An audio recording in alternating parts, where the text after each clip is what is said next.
아멘. 오늘도 인사하고 시작하겠습니다. 주님 안에서 사랑합니다.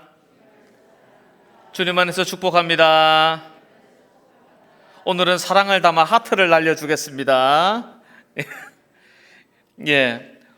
예전에 이런 말을 들은 적이 있습니다. 어디서나 다 통용되는 말인 것 같은데, 프로와 아마추어의 차이는 하기 싫어도 하는 사람이 프로고, 하기 싫으면 안 하는 사람이 아마추어라는 말을 제가 지나가다 들어본 적이 있습니다.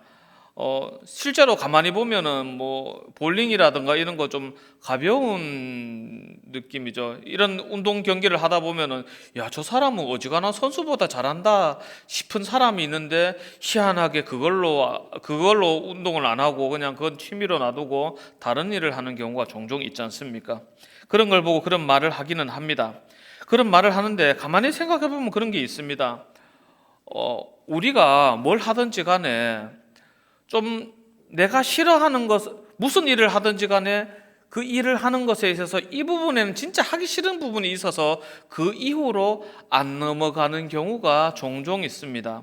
저 같은 경우에는 저는 원래 컴퓨터를 참 좋아해서 예전에, 그러니까 한 96년, 95년, 6년 그때쯤에 워드 프로세서 자격증을 딴 적이 있습니다. 땄는데 의외로 그쪽에 재능이 있었나 봐요. 한 40명 가서 2명이 합격을 했는데, 1명은 삼수생이었고 1명은 저였고 나머지 4수생은 다 떨어졌습니다.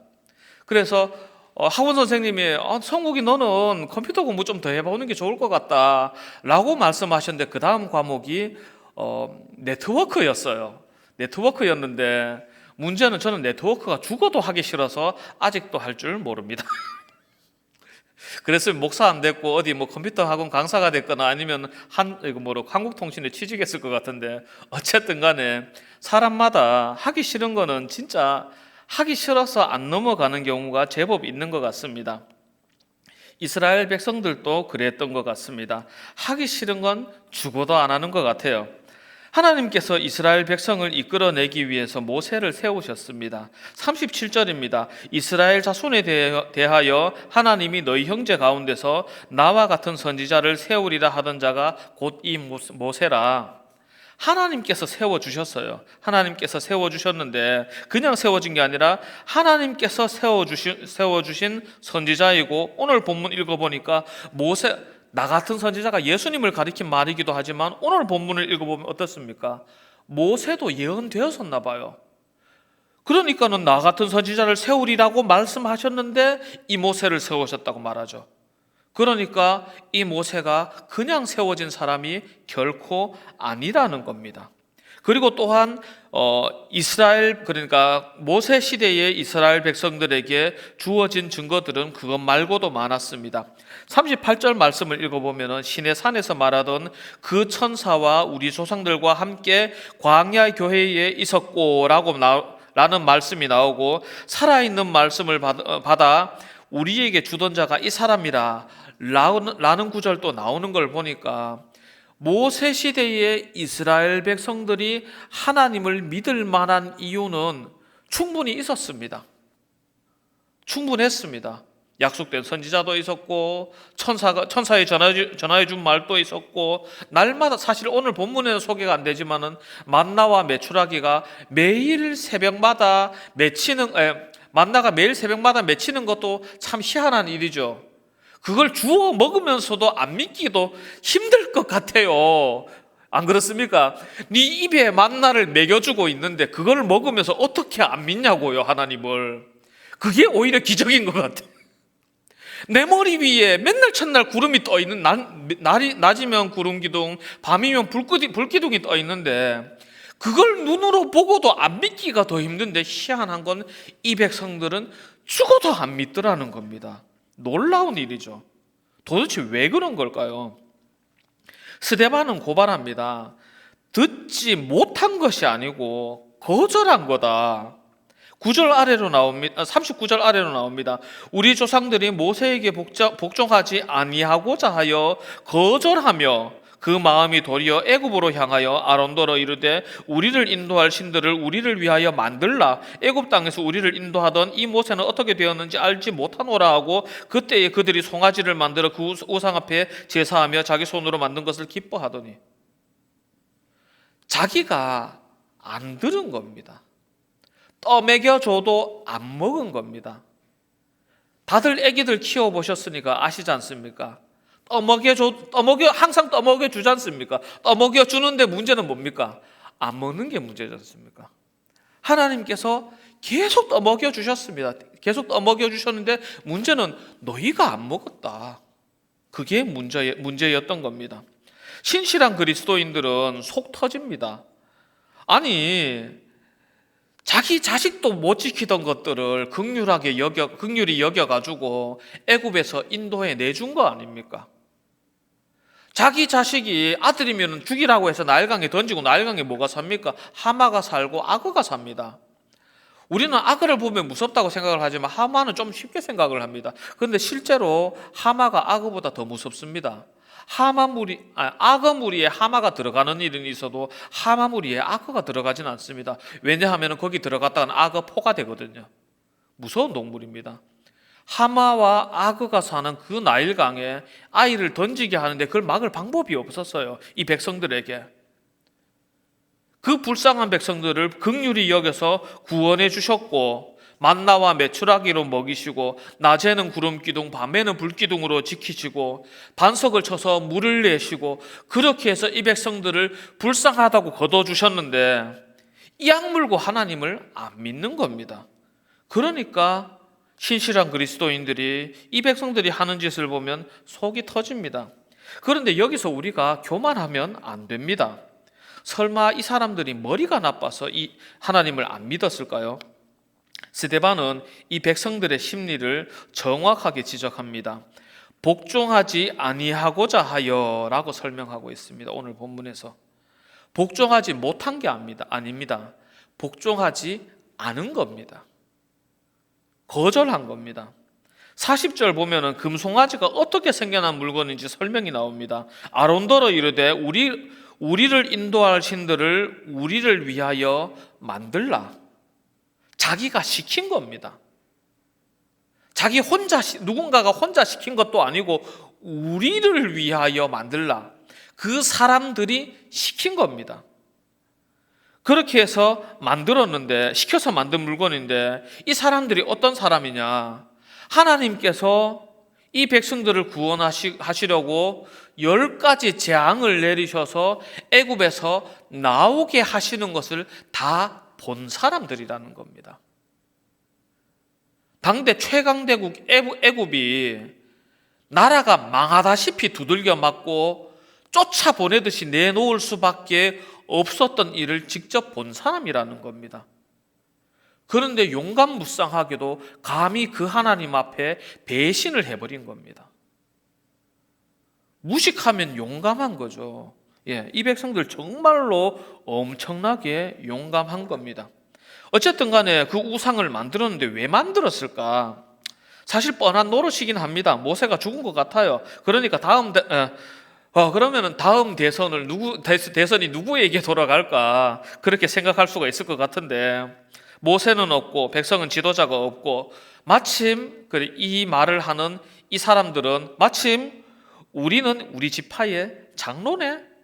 이야 이거 먼저 먹는 사람이 임자 아닌가? 라는 생각을 해봤는데 제 혼자만의 오버한 생각은 아니겠죠? 물론 사람 속마음은 모릅니다만은 오늘 본문에 적힌 것을 가지고 생각해 보겠습니다. 이 사람들이 말을 했습니다. 우리를 위하여 만들라. 우리를 위하여 만들라. 그 우리가 누굽니까? 아론에게 나와서 우리라고 말할 수 있는 사람이 누굽니까? 지파를 대표하는 장로들 아닙니까? 물론 현대의 교회의 장로님들하고는 다릅니다. 전혀 다릅니다. 어쨌든 간에 그렇게 만들라고 명령을 합니다. 이 사람들은 하나님의 제사장으로 세움받은 아론을 실제로 부려먹은 수괴가 된 겁니다. 이 사람들이 자기의 욕심을 위하여. 그리고 이 모든 사단의 개입에 대한 언급이 없어 바로 하나님의 대응이 소개됩니다. 하나님께서 이 사람들이 저지른 짓에 대해서 어떻게 대응하셨느냐, 42절 43절 말씀입니다. 하나님이 외면하사 그들을 그 하늘의 군대 섬기는 일에 버려두셨으니 이는 선지자의 책에 기록된 바 이스라엘의 집이여 너희가 광야에서 40년간 희생의 제물을 내게 드린 일이 있었느냐. 버려두신 겁니다.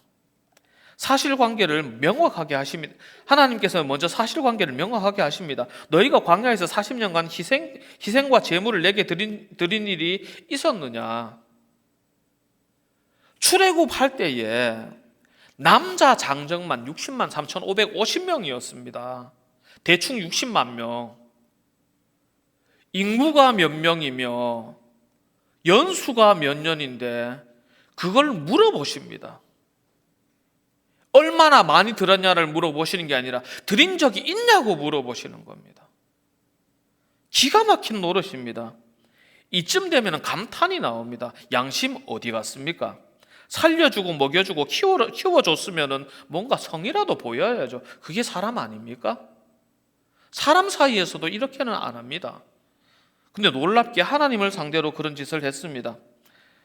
물론 그렇게 드린다고 해봤자 어차피 하나님께서 주시는 걸로 먹이고 기른 짐승이긴 합니다만은 예의를 표하고 안 표하고는 차이가 크지요.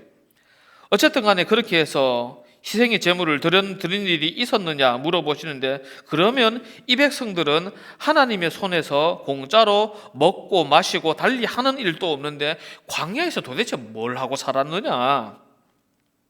43절에 설명이 나옵니다.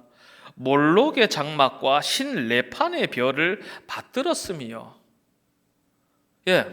받아먹는 건 하나님께 받아먹고 정작 섬기는 거는 몰록과 레판을 섬기고 있었던 겁니다. 하나님의 은혜로 살면서 이게 말이 되는 일일까요? 그러니까 42절 앞부분의 말씀이 당연합니다. 하나님이 외면하사. 충분히 외면하실 만했습니다. 왜냐하면 이 사람들은 반역자니까. 고대의 왕들은 그렇습니다. 원수는 용서할 수 있습니다. 그러나 반역은 용서하지 않습니다. 왕정에서는 그렇습니다. 원수는 나라의 유익을 위해서 용서할 수도 있습니다. 소설 삼국지 말고 진짜 삼국지를 읽어보면 그런 일이 꽤 자주 나옵니다. 비일비재합니다. 원수는 용서할 수 있지만 반란을 용서하는 경우는 없습니다. 어쨌든 간에 이 백성들이 그런 큰 잘못을 했습니다. 근데 오늘 본문을 통해서 우리의 삶을 돌이켜볼 필요가 있습니다. 하나님의 은혜는 항상 우리의 주위에 널려 있습니다. 저는 그런 적이 있습니다. 가끔씩 간증 집회 같은 데 가보면은 어떤 사람이 뭐 하나님의 은혜로 나음을 입고 뭐 변화받고 그런 거 보면서 저도 앉아서 예배 드리면서 나도 저런 체험 해봤으면 하고 생각하고 막 기도하고 그렇게 했었는데, 어느 날 갑자기 가만히 생각해 보니까 제가 굉장히 바보 같은 짓을 하고 있었다는 것을 깨달았습니다. 제가 바보 같은 짓을 하는 거야 뭐 다들 아시겠지만 언제나 있는 일 아닙니까? 그런데 무슨 바보 같은 짓을 했느냐? 원래 제가 태어나면서부터 무릎이 되게 안 좋았어요. 굉장히 안 좋아서 치료를 해야 되는데 치료를 못 했습니다. 돈이 없었거든요. 돈이 없었는데 제가 고3 때 어느 목사님, 지금 돌아가신 분이신데 이제 어느 목사님께서 제 머리에 손을 이렇게 얹으시고 기도를 하시더라고요.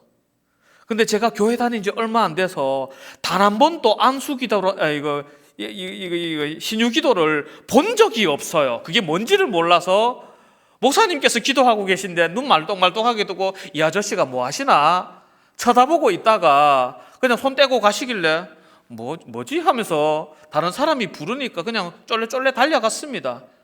중요한 사실을 잊어버리고 원래 아팠는데 안 아파준 거예요. 기도하는 동안에. 그 이후로 저는 정상적인 생활을 할 수 있게 됐습니다. 저도 신유의 은혜를 누린 사람이지 않습니까? 받을 거 다 받아놓고 딴 사람 앞에 가서 간증하니까 저도 저런 은혜 받았으면 참 좋겠습니다. 하나님 저도 한 번만요. 받았는데, 옛날에 받았는데 저도 한 번만요. 그제서야 그것을 깨닫고 하나님의 은혜가 있는데 내가 멍청하게 잊어먹고 살았구나. 굉장히 부끄럽기도 하고 죄송하기도 하고 그렇더라고요. 근데 이걸 깨달았으니까 가만히 있을 수가 있습니까? 자랑하고 싶어요. 간증일 빙자해서 좀 자랑하고 싶어요. 자랑하고 싶어서 그때 대신대학교 다니고 있었는데 전도사님들 있는 자리에서 마침 또 한 분이 간증을 하시길래 약간 부끄럽기도 하고 그렇게 그 마음으로 사실 이런 일이 있었습니다 라고 소개를 했습니다. 그렇게 간증을 하고 나니까는 거기서 전도사님들께서 아멘 하실 줄 알았는데 그게 아니에요. 맞은편에 앉으신 전도사님께서 그랬어요. 사실은 저도 아파트 14층에서 떨어졌는데 하나님의 은혜로 살아서 남은 인생을 하나님께 드리려고 대신대학교 왔어요. 그래요? 옆에 앉아 계신 전도사님께서 사실은 저 또 무슨 일이 있었는데 하나님의 은혜로 살아서 남은 인생을 하나님께 드리기로 왔어요. 그래요? 건너편에 계신 전도사님께서 사실은 저도 끝이 안 나 이 아저씨들. 여러분, 사실 찾아보면은 하나님의 은혜는 은근슬쩍 우리 주변에 굉장히 많이 널려 있는 것 같습니다. 우리가 잊어먹고 지나가서 몰라서 그렇지, 이해하지 못해서 그렇지 하나님의 은혜는 굉장히 많은 것 같습니다. 제가 처음으로 교회를 다니기 시작한 계기가 중학교를 미션 스쿨로 가게 돼서 교회를 나가게 됐습니다. 나가게 됐는데 일가 친척 중에 우리 마을 안에 예수 믿는 사람이 단 한 명도 없었어요. 한 명도 없었고 아는 사람 중에도 예수님을 믿는 사람이 없어요. 그런데 중학교인데 학교에서 숙제가 나왔는데 주기도문 사도신경을 외워오라고 하시길래 선생님께 여쭤봤습니다. 선생님, 주기도문 사도신경 어디 있나요? 선생님께서 대답하시기를 성경책에 있어. 네, 알겠습니다 라고 생각해서 한 번도 교회 가본 적이 없는 중학교 1학년이 엄마한테 돈 받아가지고 서점 가서 성경책을 사왔습니다. 물론 살 줄을 몰라서 성경전서를 사오기는 했는데 아시는 분은 아실 겁니다. 글자가 세로로 써 있어요. 그런 책 처음 봤습니다. 이걸 사와가지고 문제는 주기도문과 사도신경을 찾아야 되는데 이게 앞꺼풀 뒷꺼풀에 있다는 사실을 모르니까 어떻게 했을까요? 창세기부터 읽었습니다. 읽다 보면 나오겠지. 무식이 용감이라고 창세기 한 20장까지 읽다 보니까 드디어 깨달았습니다. 이건 사람이 할 짓이 아닌 것 같아요. 그래서 결국 못 외우고 학교 가서 선생님한테 두들겨 맞고 그때는 많이 때렸지 않습니까? 그리고 나서야 찬송가 뒷면에 있었구나 그렇게 외웠던 기억이 있습니다. 그런데 일가 친척에도 예수 믿는 사람 한 명도 없고 마을에도 예수 믿는 사람 한 명도 없고 하다못해 전도하러 오는 사람조차 없었는데 저는 어떻게 예수님을 믿을 수 있게 되었을까요? 제 인생의 가장 큰 은혜가 그게 아니었을까요? 하나님의 은혜는 우리 주변에 항상 있습니다. 우리가 알아보지 못해서 그게 은혜인 줄 몰랐을 뿐이지 하나님의 은혜는 늘 가까이 있습니다. 우리는 하나님의 그 부르심에 대해서 관심을 가져야 됩니다. 우리 하나님께서는 오늘도 살아계시고 오늘도 우리에게 역사하시는 하나님이십니다. 지금 온 나라가 이념 전쟁으로 시끄럽습니다. 그런데 여기서 우리가 이것을 생각해야 됩니다. 우리 그리스도인들이 따르는 이념이 따로 있습니다. 무슨 이념이냐? 말씀 중심주의입니다. 민주주의도 아니고 공산주의도 아니고 우리는 말씀을 중심하여 따라가는 이념을 가지고 있습니다. 내 의견이 중요한 것이 아니고 다른 사람의 의견이 중요한 것이 아니고 말씀이 중요해요. 하나님께서 말씀하시는 것이 내 뜻이 되어야 하고 그것을 위하여 우리가 살아가야 합니다. 사실 저도 그렇습니다. 뉴스 보면은 제 마음이 막 분노로 들끓을 때도 있고 기쁠 때도 있고 마음이 이리저리 흔들릴 때가 있습니다.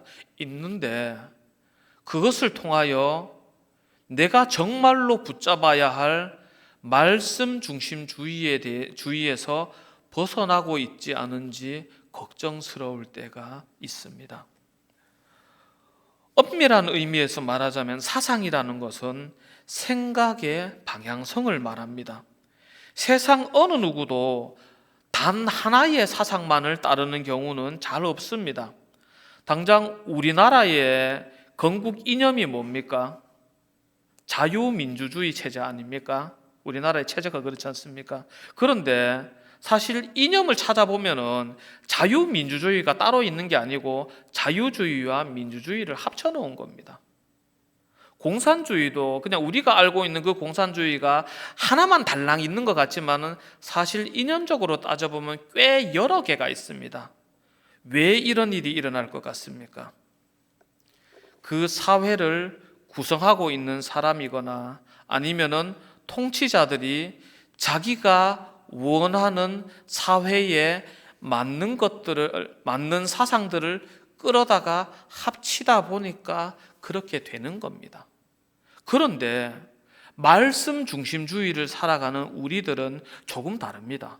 아니, 완전히 다릅니다. 뭐가 다르냐? 그 사람들은 자기가 원하는 것을 이념적으로 굳히기 위해서 이 이념, 저 이념을 끌어다 뭉치는 사람들이지만 우리는 달라요. 우리는 말씀이 중심이라는 이 사상 안에 우리가 들어가기 위해서 애쓰는 사람들입니다. 완전히 반대의 형태의 사람들이라는 겁니다. 생각해 보십시오. 하나님께서 동쪽으로 가라고 하시는데 내 마음은 서쪽으로 가고 싶어요. 정말 신실한 그리스도인이라면 어떻게 할 것 같습니까? 하나님의 동쪽으로 가라고 하시는 하나님의 말씀을 어떻게든지 비틀어 가지고 서쪽으로 가는 말씀으로 바꾸려고 애를 쓰겠습니까? 아니면은 서쪽으로 가고 싶어 하는 내 마음을 비틀어 꺾어서 동쪽으로 가게 하려고 애쓰겠습니까? 세상의 이념들은 그렇습니다. 동쪽을 서쪽으로 비틀어 꺾으려고 애쓰는 사람들입니다. 하지만 우리는 다릅니다. 우리는 서쪽을 동쪽으로 비틀어 꺾으려는 사람들입니다. 왜냐하면은 그 하나님이 우리의 참 소망이시요, 우리의 주시요, 우리의 영원하신 하나님이시기 때문입니다. 이 이스라엘 백성들이 그리고 우리가 하나님의 부르심에 응답하지 못하는 이유는 그렇게 대단한 이유가 아닙니다. 우리가 거절하기 때문에 그 음성을 듣지 못하는 겁니다. 내 마음을 하나님의 부르심 앞에 꺾어놓지 못하기 때문에 그런 겁니다. 올림픽 정식 종목 중에서 펜싱이라는 종목이 있습니다. 다들 아실 겁니다. 양 선수가 한 자루씩 칼을 들고 펜싱 칼을 들고 서로 싸우는 경기죠. 싸우는 경기인데 펜싱 칼이 어떻게 생겼습니까? 가늘고 낭창낭창 휘어지고 또 엄청 빠르게 싸우지 않습니까? 그러니까 심판은 물론이고 심지어 찌르는 사람조차 찌르는 칼이니까 찌른 사람조차 내가 이걸 제대로 낭창낭창 휘어지니까 제대로 찔렀는지 아닌지 헷갈려 합니다. 물론 지금은 좋은 장비가 있어서 전자장비로 그냥 갑옷에 이제 칼이 닿으면은 판정을 내려주는데 옛날엔 그게 불가능했지 않습니까? 근데 문제는 이 펜싱이라는 것이 원래는 무술이었다는 겁니다. 나와 내 가족을 지키기 위해서 익히던 무술입니다. 근데 문제는 판정을 내기가 어려워요. 누가 이겼는지 누가 졌는지를 몰라요. 그러니까는 내가 잘하고 있는 건지 못하고 있는지 헷갈립니다. 그렇기 때문에 이 맞았는지 안 맞았는지를 판별하는 것이 되게 중요한데 딱 한 사람만큼은 이 공격이 명중했는지 안 했는지를 알 수가 있습니다. 누군지 다들 아시죠? 칼 맞은 사람은 압니다. 찔린 사람은 내가 찔렸는지 안 찔렸는지 압니다. 그래서 전통적인 펜싱 경기에서 점수를 어떻게 매기느냐, 보통은 득점한 사람이 손을 들지만 펜싱은 반대입니다. 내가 찔렸다고 손을 듭니다. 내가 찔렸다고 손을 들면은 그 순간에 그 사람의 무공이 성장합니다. 나의 잘못과 나의 부족함을 인정할 때에 비로소 그 사람이 성장하는 겁니다. 우리가 하나님 앞에서 나의 연약함을, 나의 부족함을 겸손하게 인정하지 못하고 하나님의 부르심에 응답하며 나아가지 못한다면 우리의 믿음은 항상 그 자리에 있을 겁니다. 그러나 내가 틀렸음을 인정하고 나의 잘못을 인정하고 아버지의 말씀이 옳음을 인정할 그때에서야말로 우리가 하나님 안에서 성장할 수가 있습니다. 앞서 말했듯이 인간은 훈계받기를 싫어합니다. 교육받기 싫어합니다. 누구나 새로운 것을 익히기 싫어할 겁니다. 하지만 세상 어느 누구도 태어난 그대로 살아도 될 만큼 완전한 사람은 존재하지 않습니다. 그런데 오늘날 우리의 마음이 어떻습니까? 참 어렵습니다. 사람의 마음은 결국 한도가 있는데 받아야 할 말씀의 은혜는 우리의 그릇보다 큽니다. 이 상황 속에서 우리는 어떻게 해야 할까요? 말씀을 받아도 끝이 없으니까 결국에는 지칠 수밖에 없는데 그때에 우리는 어떻게 하면 좋을까요? 비슷한 예시를 구하다가 갑자기 어릴 적 생각났습니다. 제가 아직 어릴 적에 엄마 손을 붙잡고 고추밭에 갔습니다. 뭐 하러 갔을까요? 고추 따러 갔습니다. 근데 고추 딸 때 보면은 항상 덥지 않습니까? 한여름에 고추를 따요. 그러니까 더운데 비료푸대 끌고 다니면서 고추를 따고 있으면 제가 그때 한 10살쯤 됐는데 고추를 따고 있으면 무겁고 짜증나고 힘들고 눈 맵고 손도 맵고 하기 싫어요. 하기 싫어가지고 엄마 이거 안 따면 안 되나? 아니다 우가 그래도 따야 된다. 그래가지고 열심히 따고 있으면은 하기 싫어요. 나 하기 싫어. 그러면은 어머니께서 하시는 말씀이 아직도 기억이 납니다. 나는 그래도 1년 내내 힘들게 따도 좋으니까 1년 내내 열렸으면 좋겠다. 엄마 왜? 물어보니까 엄마 하시는 말씀이 그렇더라고요. 야, 성우가 이거 따야 네 옷도 사주고 공책도 사주고 책도 사주고 그럴 거 아니냐. 난 1년 내내 따도 좋다. 그런 말씀 하시더라고요. 우리가 하나님의 말씀을 받는 것이 우리 개인의 유익만을 위한 것이라면 뭐 적당히 받다가 뭐 천국 가는 것도 괜찮을 것 같습니다. 목사가 이런 말 하면 안 되나요? 그런데 우리 다음 세대가 있습니다. 그 다음 세대가 보기에 그냥 적당히 하고 적당히 가버리는 믿음의 선배들이 있다면 그 다음 세대는 어떻게 나아갈까요? 우리가 오늘 눈물로 뿌린 씨앗 하나가 그 다음 세대의 소망이 될 줄 믿습니다. 우리의 땀방울 한 방울이 그 다음 세대의 길이 될 줄 믿습니다. 이 이스라엘 백성들이 죽어도 받기 싫어했어요. 이 말씀을 진짜 받기 싫어해서 열심히 말을 안 들었습니다. 결국 멸망당했죠. 멸망당했지만은 그 이후의 세대들은 어떻습니까? 엄청난 후회 속에서 광야 생활을 살아야 했습니다. 이 사람들이 무슨 죄입니까? 태어나 보니까 광야였습니다.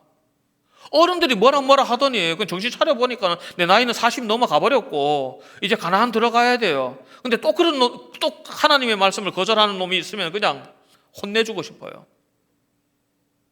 그러나 그 사람들이 죽기까지 충성하여 하나님의 말씀을 들었더니 무엇을 얻었습니까? 내가 갈지 않은 포도원을 얻었습니다. 내가 짓지 않은 집을 얻었습니다. 내가 파지 않은 샘을 얻었습니다. 약속하신 땅을 얻었습니다. 그 은혜의 혜택을 그 다음 후손들이 받아 누렸습니다. 우리가 살아가는 이 인생의 여러 가지 어려운 일들이 결국은 누구를 위하여 있습니까?